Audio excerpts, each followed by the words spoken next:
नमस्कार मित्रांनो, आपल्या यूट्यूब चॅनलवर आपलं सहर्ष स्वागत. आज आपण इयत्ता 6वी मधील दौलत हा पाठ पाहणार आहोत. नाही हा शब्द दौलतने मोठ्या निर्धाराने उच्चारला. तो शब्द ऐकून तात्या देशमुखांनी झटक्याने मान फिरवली आणि ते रागाने चालते झाले. ते तसे गेल्यावर मात्र दौलतच्या मनाला प्रश्न पडला, आपण केले हे बरोबर की चूक? तात्या देशमुख गावातले वजनदार देशमुख तर होतेच, शिवाय दौलतचे उपकारकर्तेही होते. त्या दिवशी घरात नदीचे पाणी शिरल्यावर मोठ्या मेहरबानीने तात्यांनी त्याला आपल्या जुन्या वाड्यात राहायला जागा दिली होती. गेले 15 दिवस तो तेथे राहत होता. घरातील ओलं पूर्ण सुकेपर्यंत, म्हणजे आणखी महिनाभर तरी त्याला त्यांच्या वाड्यात राहणे भाग होते. अशा स्थितीत ते आपल्याकडे येतात. मुलांना स्टेशनपर्यंत पोचवण्यासाठी गाडी जुंपायला विनवतात आणि आपण त्यांना नाही म्हणतो. ही बरोबर की चूक? एक प्रकारे ते बरोबर होते. आज पोळ्याचा दिवस, पहिल्यांचा वर्षातला सणाचा दिवस. या दिवसाचे महत्त्व शेतकऱ्यांशिवाय इतरांना कधीच कळायचे नाही. 12 महिने 13 काळ मातीत खपून मोती पिकवणाऱ्या बैलाची या दिवशी शेतकरी पूजा करतो. त्याला गोडधोड खायला घालतो, रंगवतो, झूल घालतो आणि हौशेने त्याची मिरवणूकही काढतो. वर्षभर खपून जगाला जगवणाऱ्या बैलाला फक्त आजचा एकच दिवस विसावा मिळत असतो. अन अशा दिवशी तात्या येऊन म्हणत होते, माझ्या मुलांना सिनेमा बघायला सांगलीला जायचंय, तेवढं त्यांना गाडीतून स्टेशनपर्यंत पोचव. कसे शक्य होते ते? जातिवंत शेतकरी पोळ्याच्या सणादिवशी बैलाला कधीही झुंपणार नाही. अर्थात आपण नाही म्हटले हे बरोबरच केले असे दौलतला वाटले. पण तात्या गावातला श्रीमंत प्रतिष्ठित माणूस. आपण त्यांच्या घरात राहून मिंदे झालेलो.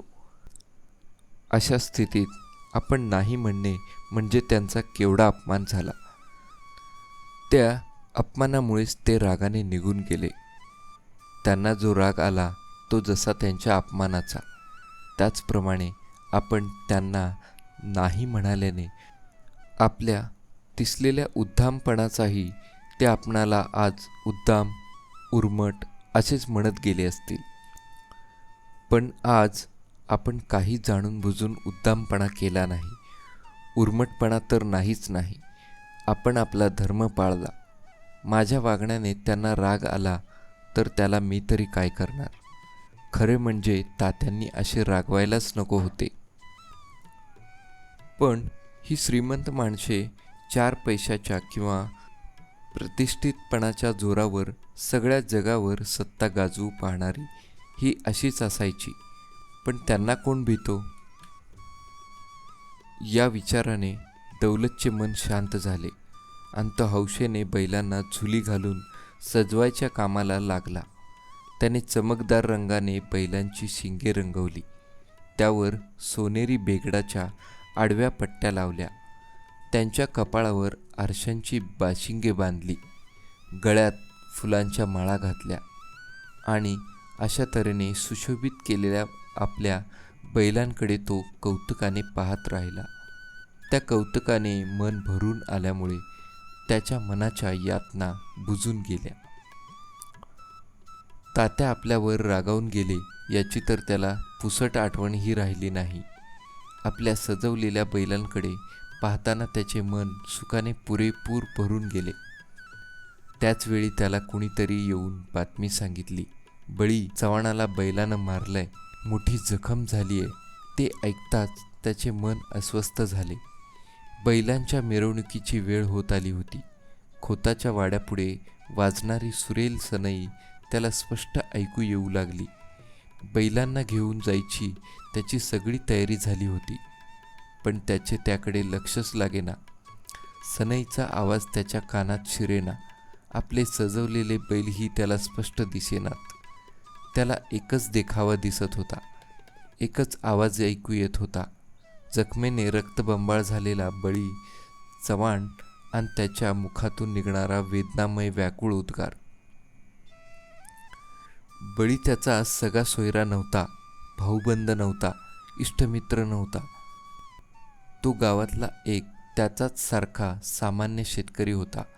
पण मानवी मन हे फक्त नात्याच्या किंवा मायेच्या माणसासाठीच व्याकुळ होत नाही, तर कुठल्याही मानवी दुःखाने ते घायाळ होते, बेचैन होते, बधीर होते. बळीला पाहण्यासाठी दौलतचे मन अधीर झाले. त्याने शृंगारलेले बैल तिथेच सोडले. मिरवणुकीला उशीर झाला तरी हरकत नाही असे त्याला वाटले. तो निघाला बळीला बघायला. बळीला बघायला लोकांची गर्दी झाली होती, पण ती नुसती बघ्यांची गर्दी असे दौलतला वाटले. प्रत्येकजण हळहळत होता.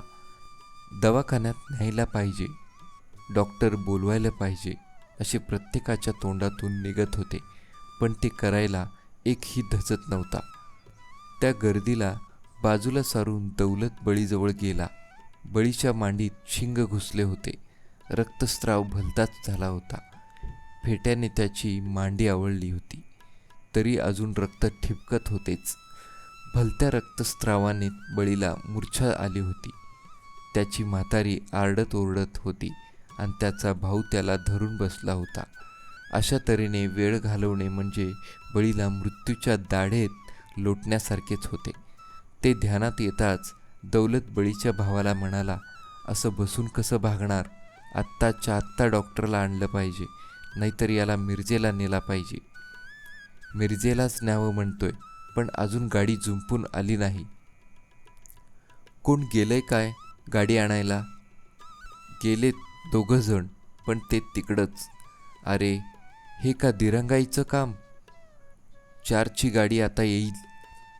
गाडी जुंपून चालायलाच हवं आता लगेच स्टेशनकडे. थांब, मीच येतो माझी गाडी घेऊन 2 मिनिटात. असे बोलून उताविळीने दौलत घराकडे पळत आला. पोळा, मिरवणूक, बैलांचा शृंगार सगळे विसरला. लवकरात लवकर बळीला स्टेशनवर कसे पोचवावे ही एकच गोष्ट त्याच्या मनात थैमान घालू लागली. बैलांच्या झुली काढण्यातसुद्धा वेळ दवडणे त्याला बरे वाटले नाही. झुलीसह तसेच बैल त्याने गाडीला जोडले. गाडी बळीच्या दारात नेली. गाडीत एक तडव अंतरला आणि 3-4 बळीला अलगद उचलून गाडीत घातले. गाडी स्टेशनच्या रस्त्याला लागली. स्टेशनपर्यंतचे अंतर भराभरा कमी होत चालले, पण स्टेशन येईपर्यंत गाडी चुकेल की काय ही एकच काळजी दौलतच्या जीवाला लागली होती.